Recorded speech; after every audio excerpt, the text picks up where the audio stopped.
வணக்கம். தாயத்திலிருந்து புலம்பெயர் வாழ் தமிழர்களுக்கு இந்நேர மதிய வணக்கத்தை தெரிவித்துக் கொண்டு இந்த இடமானது வவுனியா மாவட்டம் நெடுங்கணி பிரதேசம் ஒலுமடு முதல்படி கிராமம். இந்த வகையில் இந்த கிராமத்தில் நடைமுறைக்குள்ளான சிறுவர் பாடசாலையில் மலசல கூட வசதி நீர் வசதி இல்லாமல் இருந்தபோது கவர்மெண்ட் கூட உதவி புரிந்தார்கள்.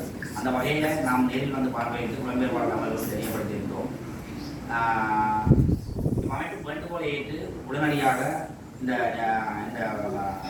சிறுவர் பாடசாலைக்கு வேண்டிய தேவைகளை பூர்த்தி செய்து கொடுக்கும் வண்ணம் ஆஸ்திரேலியாவில் வசிக்கும் தமிழ் இன்ஜினியரிங் குடும்பம் அங்கத்தவர்கள் இந்த நிதி அனுமதிகளை செய்து இன்றைய நாளில் 13ஆம் தேதி 6ஆம் மாதம் 2024ஆம் ஆண்டு பாடசாலை நிர்வாக ஆசிரியர்களிடம் கையளிக்கின்றோம். அந்த வகையில் இந்த நிதி அனுமதிகளை செய்த ஆஸ்திரேலியாவில் வசிக்கும் தமிழ் இன்ஜினியரிங் குடும்பத்தினருக்கு இவ்வமைப்பின் சார்பாக மூலத்தவர் சார்பாக